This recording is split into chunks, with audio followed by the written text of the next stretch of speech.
Salut à tous et bienvenue sur votre nouvel épisode de votre podcast The Trick Play. Aujourd'hui, on continue de noter les classes de draft et on passera à l'AFC West qui comporte les Kansas City Chiefs, les Las Vegas Raiders, les Los Angeles Chargers et les Denver Broncos. Et on va tout de suite commencer avec les grands gagnants du dernier Super Bowl, les Chiefs. Alors, nos amis des Chiefs, ils avaient peu de choix, hein. Ils avaient que 6 choix sur cette draft. Je vais vous les énumérer. Au premier tour, c'était le dernier choix du premier tour, donc le pick 32. Ils ont sélectionné Clyde Edwards-Helaire, le running back d'LSU. Deuxième tour, Willie Gay, le linebacker de Mississippi State. Troisième tour, Lucas Niang, le tackle de TCU. Quatrième tour, Lajarius Sneed, le safety de Louisiana Tech. Cinquième tour, Mike Dana, le D-end de Michigan. Et septième tour, Takarius Keys, le cornerback de Tulane. Je vais démarrer avec toi, Augustin.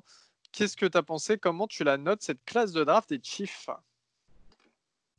Alors, moi, je vais mettre un B, un B+, pardon.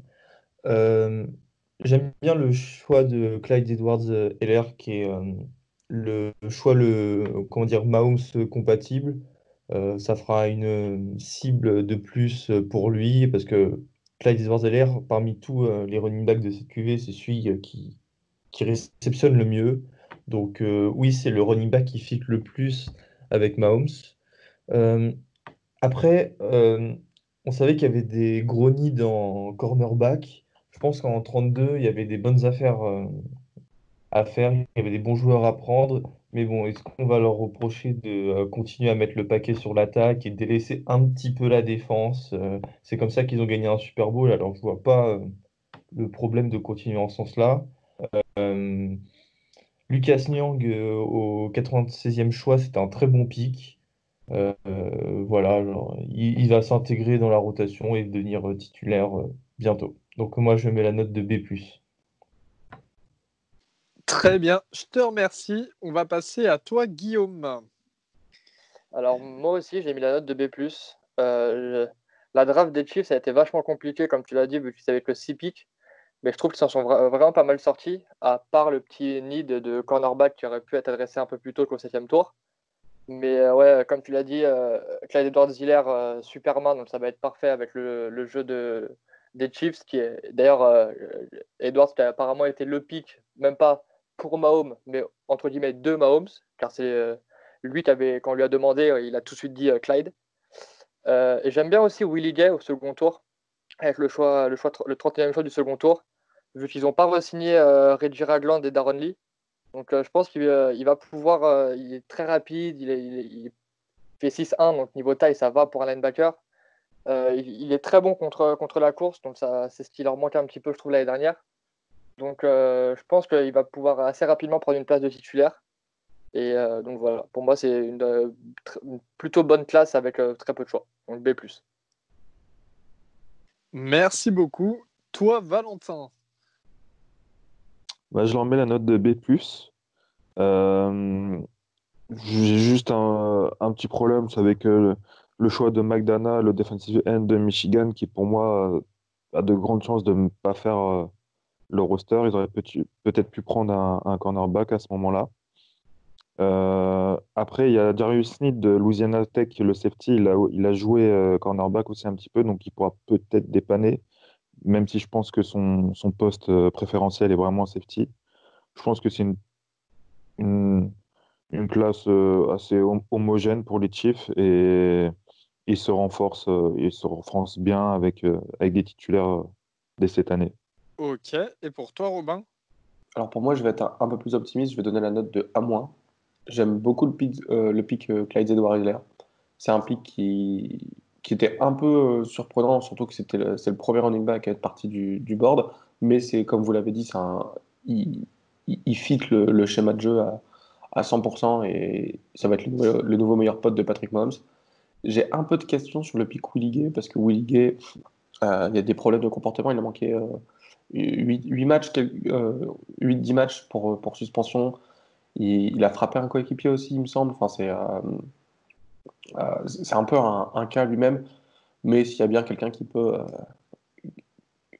le canaliser, je pense que c'est Andy Reid, surtout que c'est un super coach qui prend des joueurs un peu à comportement et qui les fait rentrer dans le moule. Donc À voir s'il arrive à se tenir Willie Gay. Mais sinon, en tant que joueur lui-même, c'est un très bon pick, surtout qu'ils avaient besoin de linebacker. Le pick Lucas Niang, c'est très très bien aussi d'avoir un tackle pour protéger Patrick Mahomes. Bah, il n'y a rien de mieux. J'aurais peut-être pris un joueur de ligne offensive intérieure. Je pense que Michael Dana de Michigan, comme l'a dit Valentin, je pense qu'il y avait encore des joueurs de ligne offensive intérieure qui pouvaient potentiellement tomber jusque-là. Donc, c'est pour ça que je leur mets la note de A- et pas A, puisqu'il manque le besoin de ligne offensive intérieure. Et le cornerback, c'est trop tard d'avoir pris un cornerback au septième tour. Même si Jarius Sneed de Louisiana Tech, il peut potentiellement slider de safety à cornerback. Je pense que le besoin n'a pas été comblé. Très bien, je te remercie. Moi, de mon côté, ça sera la note de B parce que, pareil, il y a cette histoire de cornerback qui me pose problème. Déjà, pour Clyde Edwards-Helaire, c'est vrai que j'aurais beaucoup plus vu un running back mieux coté, hein, style un Dobbins, un Taylor, vraiment. Encore une fois, j'aime bien ceux qui savent jouer dans le froid pour des équipes qui jouent dans le froid. Donc, j'aurais bien vu un joueur de ce type. Mais c'est vrai qu'Edward Zillard a de très bonnes mains et ça faut le dire, faut pas le négliger. Donc je suis d'accord là-dessus. Après, Willie Gay, pareil, problème de comportement. À ce moment-là, il y avait encore Cameron Hansler les draft boards. Donc je pense qu'ils auraient pu choisir un cornerback qui était vraiment leur premier besoin. Tout le monde en parlait, tout le monde pensait que les Chiefs allaient justement drafter un cornerback au premier tour, hein. Vraiment, c'était le besoin essentiel. Et là, il n'y a pas eu de ça. Lucas Niang, je trouve ça très bien en troisième tour. Après, la Jarius Sneed qui peut peut-être switcher, mais le reste, Mike Dana et Takahis Keys, ça c'est anecdotique. À noter qu'ils ont quand même pris Lavertil en undrafted free agent de Michigan, le cornerback. On a toujours dit qu'il avait un petit potentiel, jamais pour devenir un cornerback numéro 1, on est d'accord là-dessus. Mais bon, ça peut toujours renforcer. Kaljia Lipscomb, le receveur de Vanderbilt aussi, en undrafted free agent pour ajouter de la profondeur à la classe de receveur. Et Tommy Townsend aussi, tu n'en as pas parlé, Guillaume. Tommy Townsend, le punter de Florida qui a atterri du côté des Chiefs et qui, il faut le dire pour une petite anecdote, a souhaité l'anniversaire de Guillaume en vidéo très récemment.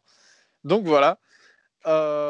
Pour moi, ça sera un B. Et la moyenne tourne autour de B+, Elio, je pense. Ouais. si je peux juste apporter une petite précision, pour la suspension de Willie Gay, c'était pas techniquement un problème de comportement, si je dis pas de bêtises, c'était apparemment un tuteur de l'université qui aurait fait des devoirs à la place de Gay et d'autres joueurs qui auraient conduit à la suspension du match. Ouais, mais comme l'a dit Robin, il y avait aussi des histoires avec d'autres Oui, c'est vrai coéquipiers. qu'il y avait eu la bagarre avant le ball game, je crois, si je dis pas de bêtises. Mais voilà, en tout cas, la suspension, c'est pas un problème vraiment un character concern, comme ils disent, mais c'est juste petite flemme sur le petit devoir maison, quoi. Oh, Ce qui parce qu'il arrive vient de souvent, Mississippi ouais. State. Ouais, c'est ça, ce qui arrive souvent dans ce genre d'université. On va Après, passer pas se faire choper. aux Las Vegas Raiders. Donc les Raiders qui ont déménagé cette année à Las Vegas. Je vous donne leur ordre de choix et ensuite on va en discuter directement avec Valentin qui démarrera. Valentin, prépare-toi. Round numéro 1, il y a eu deux choix. Alors le choix numéro 12, ils ont pris Henry Ruggs, le receveur d'Alabama. Et au choix du numéro 19, grande surprise, ils ont pris Damon Arnett, le cornerback d'Ohio State. Ensuite, ça passait directement au round numéro 3 avec 3 picks, dont 2 qui s'enchaînaient. Lynn Bowden, le receveur de Kentucky. Brian Edwards, le receveur de South Carolina. Et Tanya Muse, le safety de Clemson, qui est classé aussi comme linebacker. Voilà. Et leurs deux derniers choix, qui étaient au 4e tour, donc assez tôt, hein, Josh Simpson, le guard de Clemson, et Amik Robertson, le cornerback de Louisiana Tech. Toi, Valentin, comment tu noterais la classe de draft des Raiders? Je leur mets la note de B-, parce que pour moi, je pense que c'est une classe enfin, rich. Ils ont rich partout. Henry Ruggs, ok, d'accord, je veux bien, c'est un choix par rapport à CeeDee Lamb et Jerry Jeudy, ok, je passe outre. Damon Arnett, au premier tour, vraiment, enfin, non, quoi, non. Il y avait d'autres mecs à prendre en tant que cornerback, où tu t'attends le deuxième tour, enfin, je sais pas, tu montes un trade pour monter au deuxième, je sais pas, mais tu prends pas au 19e pick. C'est pas possible. C'est un peu à la manière d'un AJ Terrell Clemson aux Falcons. Lynn Bowden, c'est Rich. Brian Edwards, c'est sur Rich. Tanya Mus, c'est Rich. John Simpson, c'est à la limite du Rich. En fait, ils ont deux bons picks. Pour moi, dans leur draft, c'est Henry Ruggs et Amik Robertson. Donc le premier et leur dernier pick. Je pense pas qu'ils soient renforcés plus que ça, alors qu'ils avaient quand même des choix de draft assez intéressants.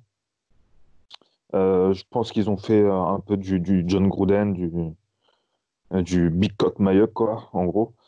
C'est vraiment c'est une classe de draft à la Riders, quoi. C'est pas très compréhensible. Leurs needs ne sont pas forcément super bien renforcés. Enfin voilà. Donc une note ouais, je vais leur mettre B. B. Merci beaucoup. Toi, Guillaume. Alors moi, je leur ai mis la note de C+. Euh, je suis vraiment, c'est un peu comme a dit Valentin, et je vais être un peu plus sévère parce que pour moi, Henry Ruggs, quant à Judy et CeeDee Lamb sur le board, c'est très clairement un reach.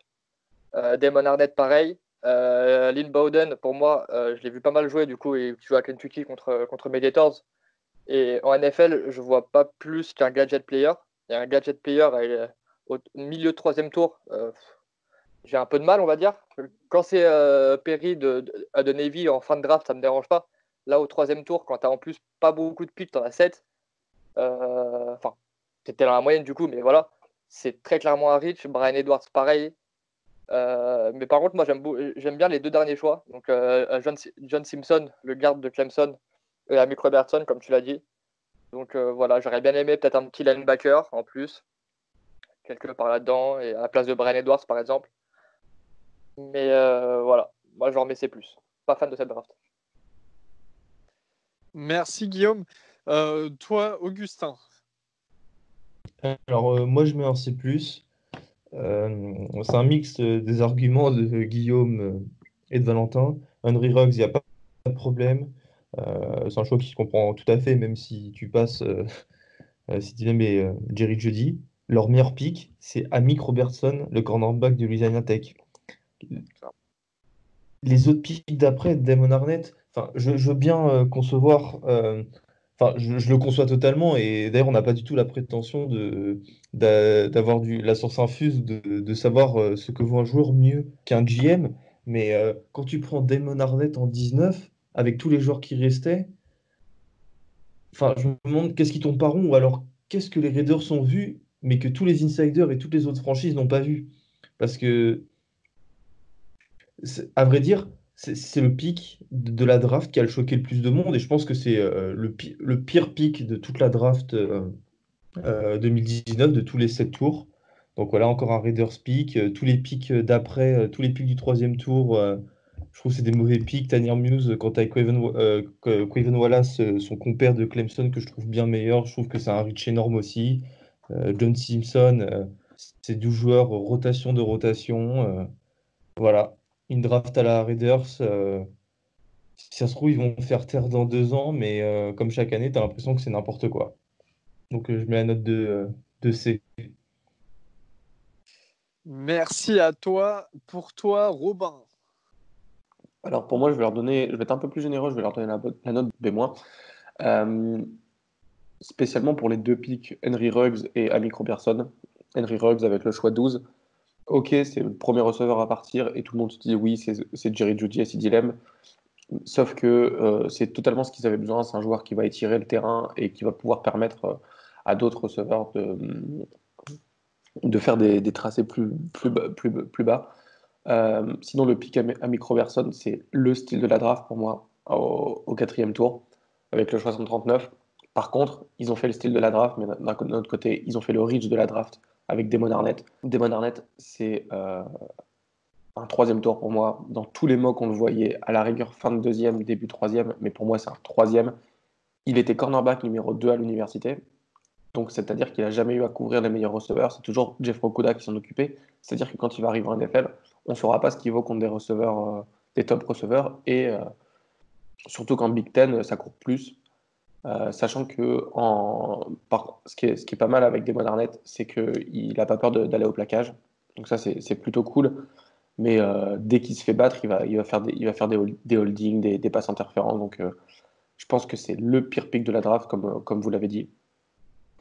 Brian Edwards de South Carolina, qui a peut-être les meilleures mains de la draft. Et c'est un bon pick aussi. Mais avoir autant de picks hauts et pas de playmaker au-delà de Henry Ruggs et Amik Robertson, ça me pose problème. Donc B-, mais j'ai hésité à mettre C+. Très bien, merci beaucoup. Moi, de mon côté, ça sera la note de C+, C+, parce qu'en fait, vous avez tout résumé, hein, mais pour la faire rapide, Henry Ruggs, j'aime beaucoup Henry Ruggs, mais c'est vrai que quand tu as Jerry Jeudy et CeeDee Lamb sur le tableau qui sont encore là, bon, bah, il y a un moment, il faut se poser la bonne question. Damon Arnett, c'est complètement n'importe quoi, faut arrêter. Enfin, sincèrement, faut arrêter. L'année dernière, il nous avait déjà fait le coup avec Clelin Ferrell avant Josh Allen. Bah là, c'est Damon Arnett avant tout le monde, quoi. Enfin, salut, au revoir. Lynn Bowden, voilà, ouais, c'est plus un gadget qu'autre chose. Brian Edwards, pourquoi pas. Amik Robertson, c'est ça qui donne le plus au C, je dirais vraiment. Et Henry Ruggs, mais sinon, c'est du n'importe quoi, c'est complètement n'importe quoi. Ils aiment bien sélectionner les gros programmes, la paire Mayock-Gruden, donc c'est pour ça que là, c'est beaucoup. On voit des joueurs Alabama, Ohio State, Clemson qui sont sortis. Hein. L'année dernière, c'était à peu près la même avec LSU en plus. Un moment, je sais pas comment il veut construire son équipe, par où, comment il compte utiliser les mecs, mais enfin, je sais pas. Je trouve ça assez. Enfin, si j'étais fan des Raiders, en tout cas, ça m'ennuierait beaucoup. On va passer aux Chargers de Los Juste, Angeles. juste, Ouais. je voudrais revenir juste sur ma note rapidement. J'avais mis la note de B, mais j'étais généreux, je mets C+. Bah, ça sera une moyenne de C+, du coup, du côté des Raiders. J'ai oublié de donner la moyenne. Merci, du coup, Valentin. On va passer aux Chargers. Alors, les Chargers, qui ont déménagé il y a plus d'1 an maintenant à Los Angeles, eh bien, ils ont eu deux choix au premier round. Et ça a démarré en choix numéro 6 avec le quarterback d'Oregon, Justin Herbert, qui va faire un peu Ouais. parler. Ensuite, ils ont trade up pour récupérer au 23e choix Kenneth Murray, juste avant les Saints. On pensait que les Saints allaient drafter d'ailleurs. Voilà, Kenneth Murray d'Oklahoma, le linebacker. 4e tour ensuite, donc énorme gap. Hein. On tombe sur Joshua Kelley, le running back de UCLA. 5e tour, Joe Reed, le receveur de Virginia. 6e tour, Aloy Gilman, le safety de Notre-Dame.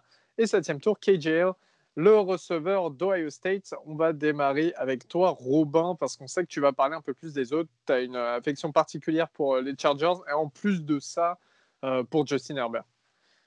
C'est ça, c'est ma nouvelle équipe préférée du coup. Je vais donner la note de B+, pour les Chargers. Pour moi, le pick Justin Herbert, c'est le pick qu'il fallait faire. Ils ont besoin de quarterback après le départ de Philip Rivers à la free agency. Et ça peut être un franchise quarterback, typiquement, c'est le profil de boomer bust. Donc, soit ça va être un All-Pro pendant 10 ans, soit au bout de 5 ans, il sera plus dans la ligue parce qu'il manque de précision. Mais comme je l'ai dit, dans ma croisade Twitter, Justin Herbert, il manque de précision parce qu'il manque de timing, parce qu'il n'a pas confiance en ses receveurs. Donc, quand il aura confiance avec des receveurs qui catch, je pense que tous ces problèmes de précision seront réglés. Ensuite, le pick Kenneth Murray d'Oklahoma, le linebacker. J'étais très déçu dans un premier temps qu'ils n'aient pas de deuxième et troisième tour pour entourer Justin Herbert, leur quarterback pour le futur. Cependant, quand on regarde leur défense, on voit que c'est une défense all-pro. Ils ont des playmakers partout et Kenneth Murray, il va aller directement dans cette lignée de playmakers. Le pick, c'est vrai qu'il y a un gros drop après le first round, pardon. Arrivé au 4e tour, il y a Joshua Kelly, le running back de UCLA. C'est aussi un bon pick, ça va permettre de faire un bon duo avec Austin Ekeler. Ensuite, le pick Joe Reed, de Virginia, pour moi, c'est un super pick parce qu'il peut jouer à la fois returner et il amène de la vitesse dans le corps de receveur. Aloy Gilman de Notre-Dame, Augustin en parlera mieux, mais a priori, c'est quelqu'un qui va chercher la balle, qui va tenter de faire des fumbles, des interceptions, etc. Donc, ça peut être aussi bien d'avoir ça dans la défense.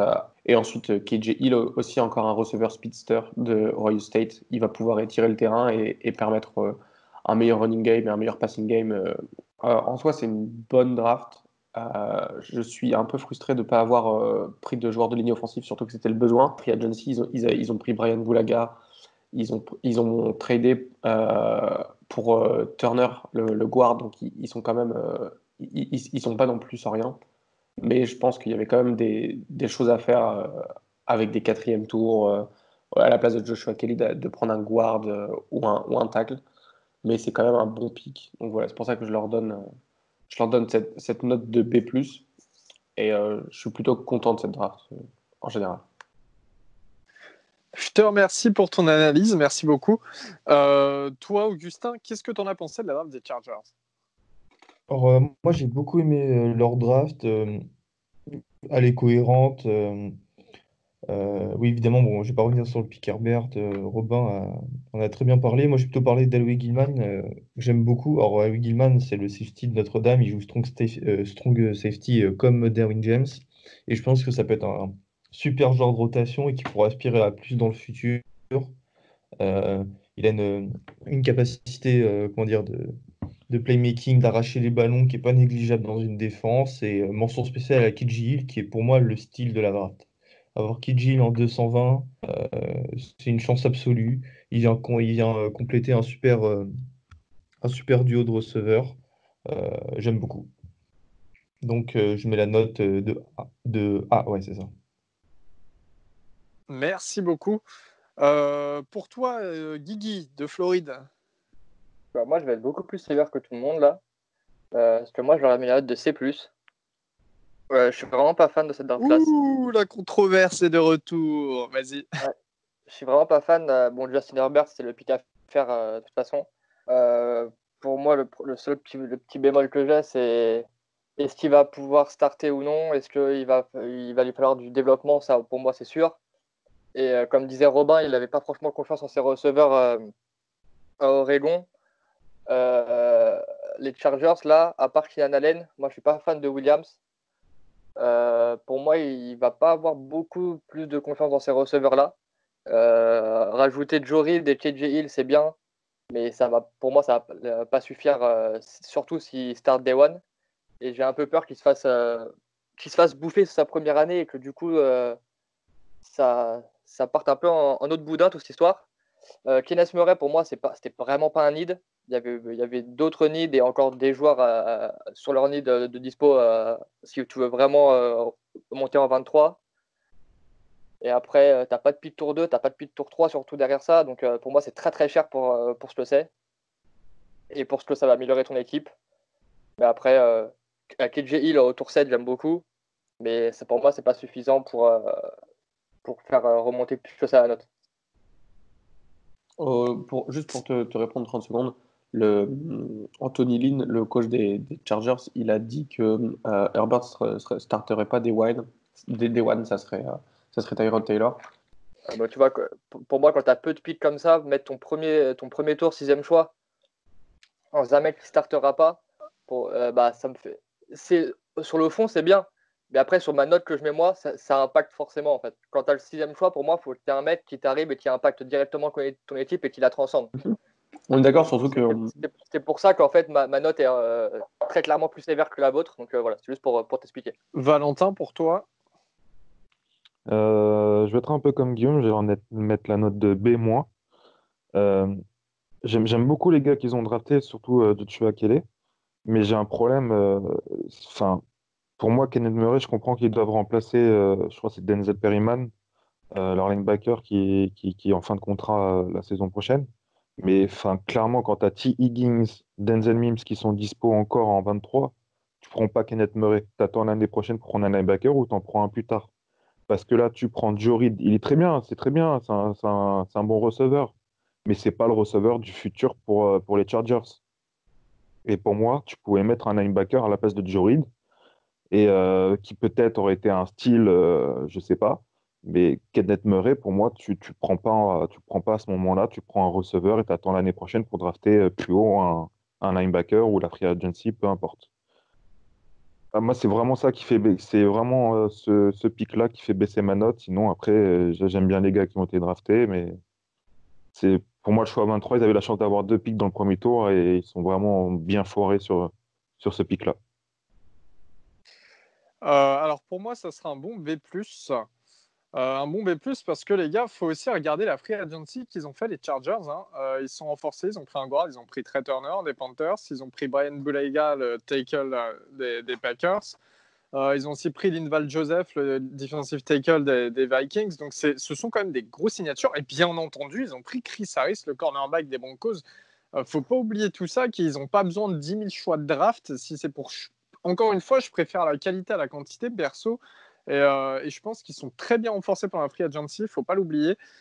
Justin Herbert, pour moi, c'était vraiment le fit parfait. C'est la côte ouest. Lui, il était fan des Chargers quand il était jeune. C'est vraiment un quarterback, comme l'a dit Robin, qui peut faire boom or bust, mais s'il fait boom, ça sera génial. C'est vraiment un gros bosseur. Il apprendra beaucoup de Tyrod Taylor, qui a un peu l'habitude maintenant d'avoir ce rôle de mentor.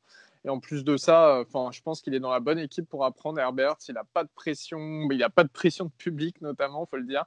C'est clair. Le choix Kenneth Murray, il ne déplaît pas tant que ça. Pareil, au début, ça m'a surpris. En fait, non, quand tu regardes leur corps de linebacker, pour moi, c'est totalement raisonnable de prendre un très bon linebacker à ce moment-là. Vous parlez du corps de receveur, mais le corps de receveur, il ne faut pas oublier qu'il y a Keenan Allen et Mike Williams. Mike Williams, qui je trouve, moi, plutôt bon, qui est resté beaucoup dans l'ombre de Keenan Allen, parce que Allen est un monument du côté des Chargers, il faut le dire. Hein, c'est un super receveur, c'est un top receveur même. Et ils ont mis KJ Hill, qui a été un vrai style, comme l'a dit Augustin. Ils ont ajouté KJ Hill pour créer un vrai trio. Donc moi, je trouve que c'est plutôt bien à ce niveau-là. Joshua Kelley, je suis complètement fan. Je pense que c'était mon plus gros sleeper sur le poste running back sur mon draft board. Sincèrement, Kelley, c'est 12 touchdowns sur les 2 dernières saisons à UCLA. Je vous laisse faire avec des saisons à plus de milliards quand même à la course. Donc pour moi, c'est top. Voilà, Joe Reed, ouais, un petit gadget. Aloy Gilman aussi, c'est plaisant. Non, pour moi, c'est plutôt une bonne draft. Voilà. Plus la qualité que la quantité, encore une fois, et un bon B+, je trouve. Voilà, pour moi, du coup, du côté de Los Angeles, ce sera un bon B+. On va passer aux Broncos de Denver dans le Colorado. Alors, les Broncos de Denver, faut pas. Alors, là, encore une fois, je vais parler vite fait de la free agency. Ils ont quand même signé Melvin Gordon, le running back des Chargers, vu qu'on en parlait, et Nick Vannett, le tight end des Seahawks. Voilà pour les 2 grosses signatures. Et je vais vous faire leur tableau de draft. Alors, en premier round, ils ont sélectionné Jerry Jeudy, Jerry Jeudy, donc qui n'est pas allé chez les Raiders, il faut le redire, hein. Le receveur d'Alabama. Deuxième tour, ils ont pris KJ Hamler, le receveur de Penn State. Troisième tour, il y avait 3 choix. Michael Ojemudia, le cornerback d'Iowa. Lloyd Cushenberry, le third, le center de LSU. Et Mike Telvin Agim, le defensive tackle d'Arkansas. Quatrième tour, c'était Alberto Okwuegbunam, le tight end de Missouri. Cinquième tour, Justin Sternad, le linebacker de Wake Forest. Sixième tour, Nathan Muti, le fameux Nathan Muti, le guard de Fresno State. Et septième tour, Tyreek Cleveland, le receveur de Florida, et Derek Tuska, le linebacker de North Dakota State. Je vais commencer avec toi, Augustin. Alors, moi, je mets la note de A. J'aime beaucoup la draft, c'est full offense. Jerry Jeudy, c'était, bon, je vais pas dire inespéré, mais c'était quand même peu probable. Tu rajoutes une belle cible avec KJ Hamler pour Drew Lock et Courtland Sutton, ça va faire un des meilleurs trios de NFL en receveur. Enfin, ça devrait, je pense. Lloyd Cushenberry, c'est très bien. Ils avaient besoin de ligne offensive qui tombe en 83. C'est une très très bonne nouvelle pour eux.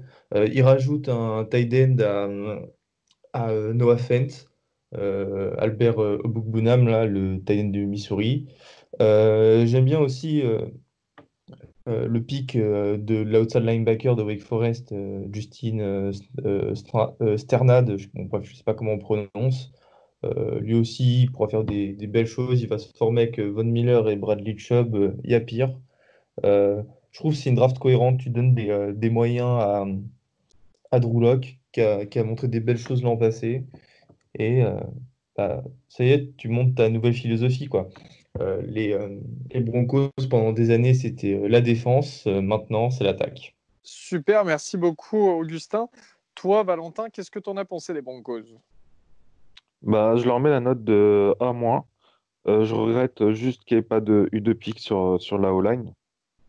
Enfin, en tackle, pardon, parce qu'il y en a eu un, Nathan Muti, au 6e tour, qui est bien sa place. parce que certains de nos gars de Play l'attendaient au deuxième tour.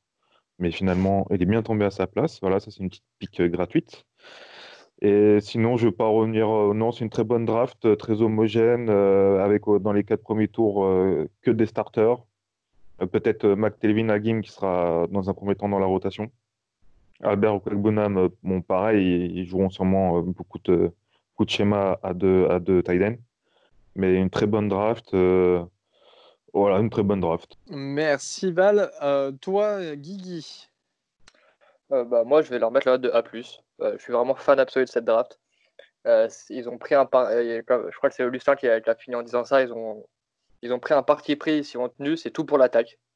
On prendra peut-être 35 points par match, mais on en mettra 42, il n'y a aucun souci. J'aime beaucoup. Judy Hamler, donc Judy sur les tiers avec Sutton et Hamler dans le slot. Avec Noah Fent et Okwekbunam en tight end, ça va être compliqué à gérer, mais le problème c'est que ça va pas être compliqué à gérer sur un an, ça va être compliqué à gérer sur 3, 4, 5 ans minimum. Lloyd Cushenberry, j'adore. Pour l'intérieur de la O-line, c'est parfait. Au tour 3, au P19, c'est nickel. Nathan Muti, c'est un bon choix aussi, avec un peu plus de développement que Cushenberry, mais il produira à terme, c'est sûr.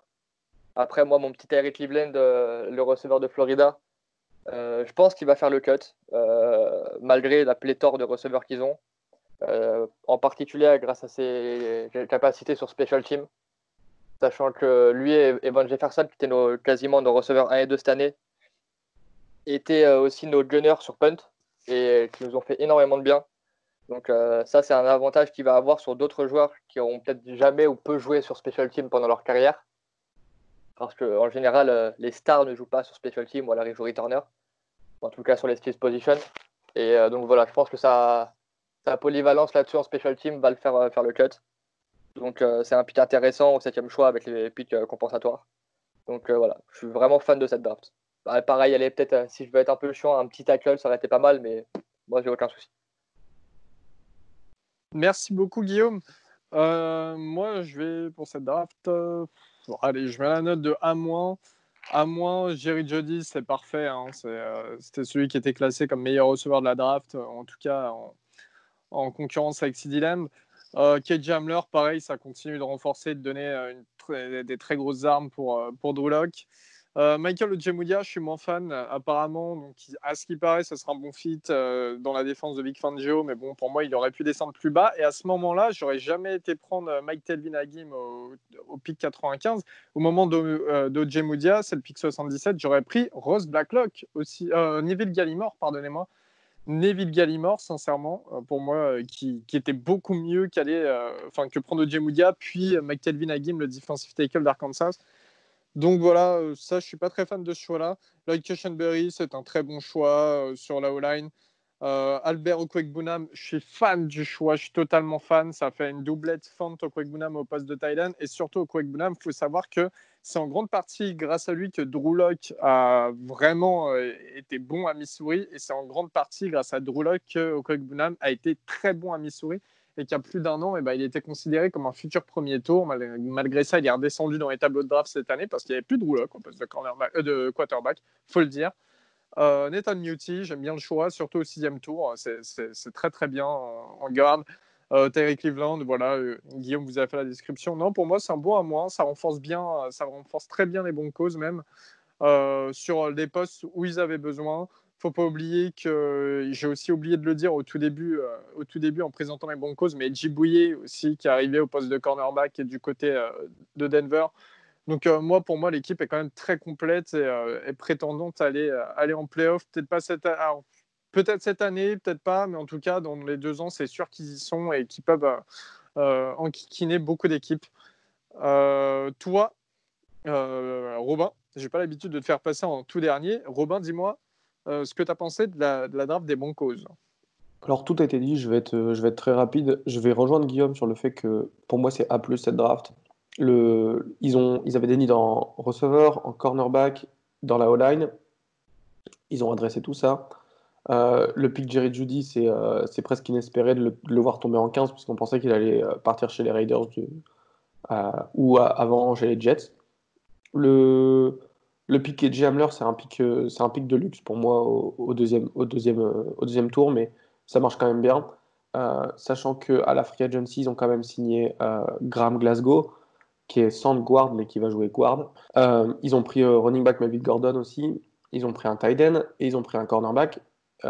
Ils ont tradé pour Edgy Bouillet et ils ont aussi tradé un 7e tour pour Jarrell Casey des Titans, qui est un super joueur. Ouais, Donc je Casey, pense j'ai oublié de le dire, ouais, t'as c'est ça, raison, t'as bien raison. qui est un super joueur. Du coup, je pense qu'ils n'avaient pas forcément besoin de D-line. Par exemple, le pick McTelvin Agim de Arkansas, euh, Lucas Niang, il y avait mieux à faire.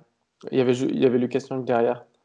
Donc voilà, je leur mets la note de A+. Je suis très content de leur draft et je pense que ça sera des contenders l'année prochaine pour la 2e place en AFC West. Eh bien, très bien, je te remercie. Pour résumer, donc, cette AFC West, on classera la draft des Broncos tout en haut. Hein. Derrière, ce sera les Chiefs, les Chargers et puis les Raiders. Voilà, merci à vous, messieurs, d'avoir participé. On se retrouve très vite pour une nouvelle division. Hein. Vous voyez, on tourne à un mini-zode par jour. Bah, voilà. Merci et on se dit à la prochaine. Merci de nous avoir écoutés. Ciao. Salut.